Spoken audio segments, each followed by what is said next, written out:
I'm Kelton Blaser. I'm a bull rider for Next Generation Bull Riding. I'm trained by Jake Mornick, and you can catch my interview right after this.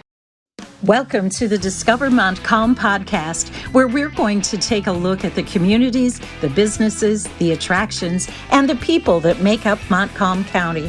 Here is your podcast host, Dwayne Weed. Hello, my name's Dwayne. I'm the host and producer of the Discover Montcalm podcast, and we're going to go a little crazy today. Well, I'm not. The people that we're going to talk to, I think, are a little crazy. Anybody that gets on a bull for fun and does it for a living, I think that's kind of crazy. So I'm here with Kelton Blaser. You're a student at Greenville High School, and you're in the rodeo. Yep. You grew up in Greenville, correct? Yes, sir. Tell me a little bit about your life prior to getting into rodeo. Tell me a little bit about yourself. Well, I've been a student from Greenville for quite a while, my whole life. And then the two other passions I like doing is hunting and fishing. I love hunting and fishing. That was my sport that I loved to do from like a little kid. And then from then on, I went to wrestling, baseball, but there was that one sport that just kept driving me to continue to try to push for. And ever since I was a little kid, I went to my first PBR event, Professional Bull Riders, and I'm like, I want to do that one day. So after that, I just kept pursuing, and here I am. I got my dream, and I'm going to run with it for quite a while. She was the one that said, try wrestling, try this. She wasn't the one that said, oh, just go out and get on a bull. Right. So you kind of had to wear her down just a little bit.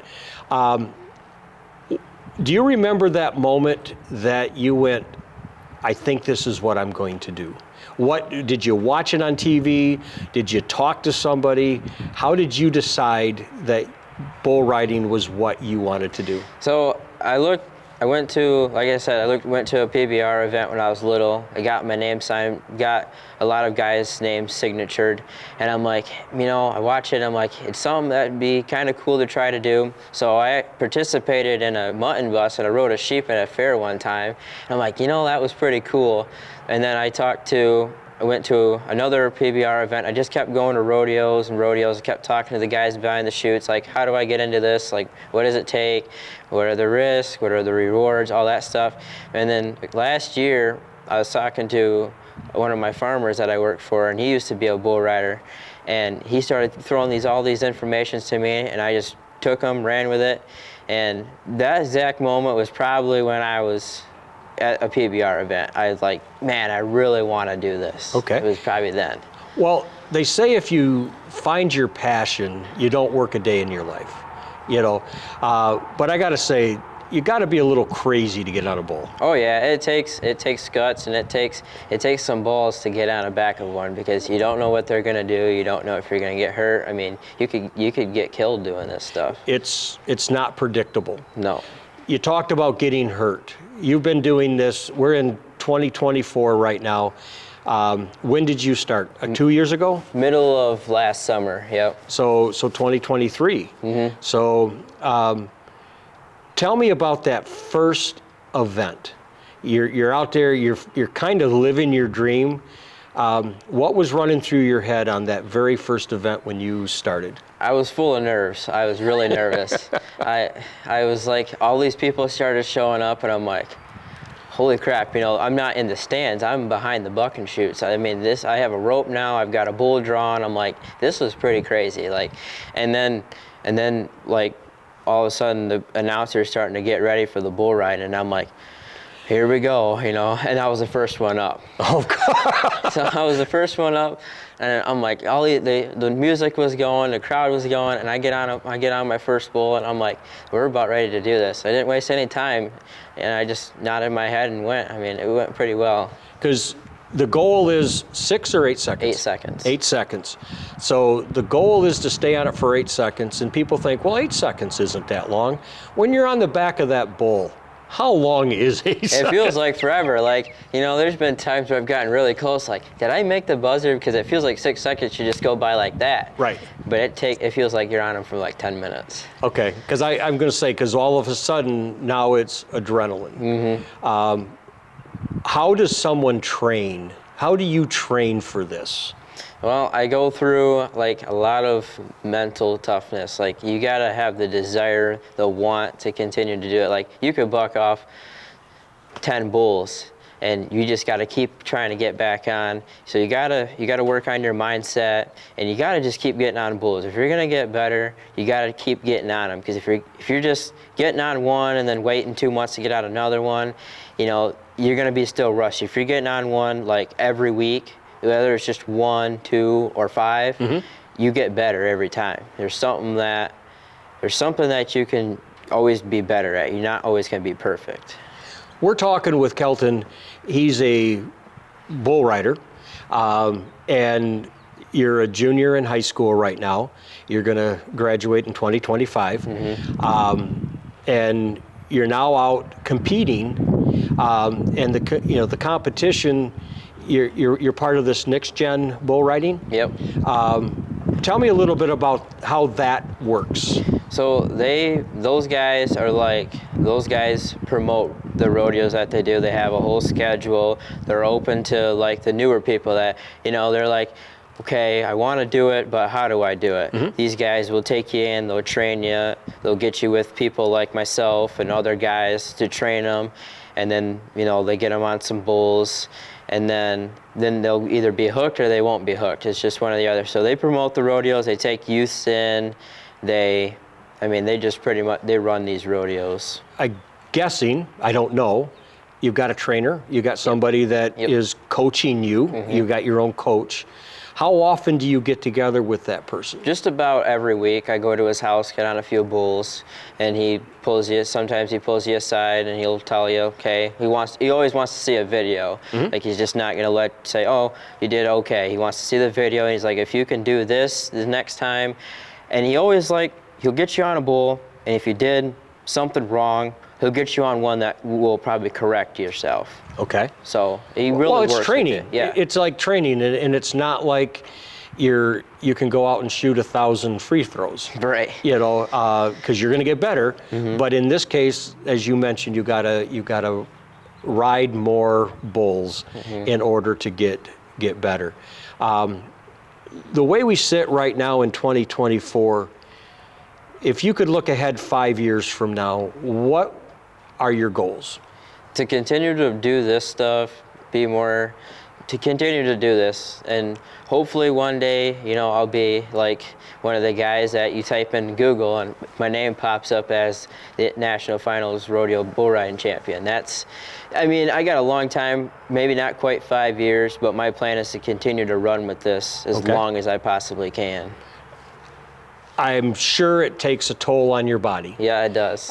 You haven't been doing it that long, but you already said you've had some injuries. Yep. What are some of the injuries that you've had? So when I rode a bull last year, or a couple years ago. I took 2 hoofs right here and I got them imprinted on my leg. That was a good one. And then I've been hung up 3 times now, and the first time my wrist and my hand, I strained my wrist really bad and bruised my hand. And then back in March, I think it was, I rode at Michigan State University, and I took a horn to the head, right to the face mask, back flipped me, and he took 2 hoofs and put me right here on my side of my ribs, had pretty bad bruised ribs, and had a back hoof print here, had a headache for a little while, and then I rode, and then I took another stomp to the leg. Most of the legs are a lot of leg shots. This past weekend, I did something to my hand to where my hand was like pretty swelled up. And you said you have an event coming up this weekend. Because the podcast goes out at different times, next weekend might be different when this actually airs. But you're icing it, you're doing whatever you can do, and I'm guessing with the amount of stuff that you do, sometimes you're getting on these things and you're already hurt. Yeah, I rode last weekend. I rode one and I straightened my hand on Saturday, but I had to get on another one on Sunday, so I was in a lot of pain. And the first jump came out and I was with him, but then he went to turn and my hand sunk down into the rope, and my hand just popped right out, just pretty much gave out. Just because you lost some of your strength. Yeah. And you mentioned it when we first started, that a lot of this is mind control. And I know that, when you're hurt, sometimes you got to push through the pain, so to speak. So with that, you got to keep up it, but your body will tell you. Yeah. You're not. It's not ideal. Like little strains here and there, pulled groin, a sprained hand or something. You can't say. I mean, it's your choice. If you want to not ride a bull that day, it's your choice. For me, I can handle a lot of pain tolerance. So yeah, it hurt, but I was still well enough to get on the back of one. Like if I broke my ribs, I probably wouldn't be on one. Right. Well, there's a level there, because and so far, knock on wood, we got stalls right behind us. There we go. You haven't broken anything. Not yet. But I'll tell you what, from what I've heard, I've never broken anything either, but I've sprained things before, and some people say sprains are, because they don't heal right away. No. It takes a while. So this year, in 2024, Next Gen Bull Riding is coming here, and they're going to be part of the Montcalm County Fair. You guys are going to be opening it up, and people can see what's going on. If somebody wants to follow your career, what's your Facebook page? Just be Kelton Blaser. You'll know right away there'll be some bull riding on there, and there'll be quite a few other things on there of me. So it's just Kelton Blaser. That's all you got to type in at Facebook, and it'll pop right up. Okay. And hopefully as your career goes, it gets better and better and better, and people can say, I knew you when. Yep, There'll right. be a day that I might come around and say, I interviewed that guy once, and now he doesn't even recognize me. He's so famous. No, but that's cool. That's really neat. Anything that you'd like to leave the audience with here before we wrap this little piece up? If you're gonna do something, just chase your dreams. Don't be afraid to go after it. What you want to do. If you really want to do something, ask people. I had no clue what. I mean, I watched a lot of rodeos, but I didn't realize everything that it took to become a bull rider, and you just start asking people. You start going behind the chutes, start asking people like myself, or you start asking people older, like the older guys that's been doing it a while, and they'll point you in the right direction. Just ask questions. No matter how dumb they are, they'll get you pointed the right way, and then just chase your dreams. Like, if you want to do something, just go after it. That's great advice no matter how old the person is. If your dreams change, do you have any aspirations to go into, a career other than this? I mean, to get a backup plan, something that you can do, I'll plan on not really riding to make a lot of money, just to do it because I love to do what I do. I mean, eventually I'll win a buckle or so and win some money, but my career outside of all this is probably going to be, I'll be a power lineman guy. That's kind of dangerous. So you're following these things that take a little courage to do. Yep. So I wish you the best in everything that you do. Once again, your Facebook page is? Kelton Blaser. And spell that again? Kelton, and Blaser is Blaser. And you can find him on Facebook. Hopefully everything is something that we can watch your career as it blossoms. Thank you so much for taking the time with me today. You can follow the Discover Montcalm podcast on discovermontcalmpodcast.com, and on Instagram and on Facebook and on YouTube at Discover Montcalm Podcast. Connect and subscribe to Discover Montcalm Podcast at discovermontcalmpodcast.com. Follow us on Facebook, Instagram, and YouTube at Discover Montcalm Podcast.